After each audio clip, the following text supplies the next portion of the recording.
At kaugnay pa rin ng malawakang brownout sa Western Visayas, NGCP rin ang sinisi ng Energy Department. Dahil dyan, may nagsusulong na ipa-review ang prangkisa ng NGCP o pagmultahin ito. Nakatutok si Bernadette Reyes. We exert all efforts to exact full accountability for any failures in the delivery of the services expected from NGCP as the transmission concessionaire and the country's biggest monopoly in the energy sector. Ang National Grid Corporation of the Philippines o NGCP ang sinisingil ng Department of Energy sa 4 na araw na brownout na tiniis ng mga taga-Panay Island. Bagay na naiwasan daw sana kung ginawa lang ng National Grid Corporation ang trabaho nito. That's what is, as we said, is lamentable in this situation because it could have been prevented. Sabi ng DOE, may pagkakataon sanang NGCP na makontrol ang malawakang brownout sa loob ng 2 oras matapos ang unscheduled shutdown ng ilang planta.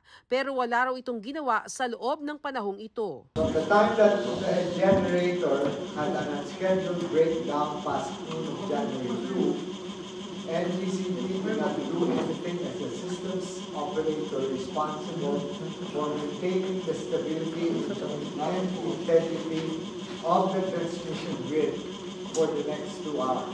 Dapat daw nag-utos ito agad ng manual load dropping o rotational brownouts para hindi bumagsak ang buong electricity grid. Sagot ng NGCP, yung load dropping na yan, ginagawa natin yan para makontrol ang voltahe. Ngayon, at the time, walang problema sa voltahe, stable siya. So walang dahilan para mag-load drop kami. Feeling ko kung kami ay nag-load drop at that time, maaaring questioning kami kung bakit kami nagkalas ng load o ng consumer sa sistema nang wala namang trigger o dahilan.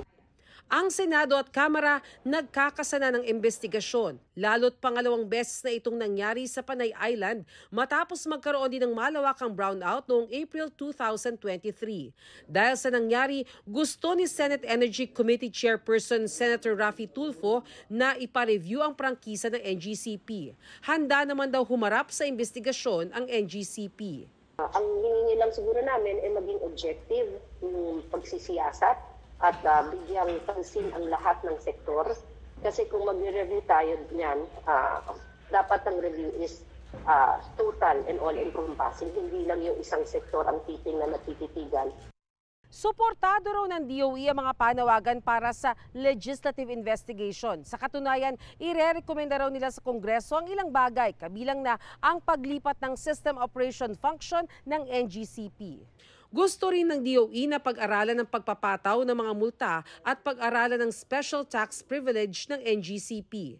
Dapat din daw maisapinal na ang koneksyon ng Cebu-Panay-Negros grid na ilang taon na raw na-delay. What caused the collapse of the Panay subgrid is the delayed implementation of these CNP projects.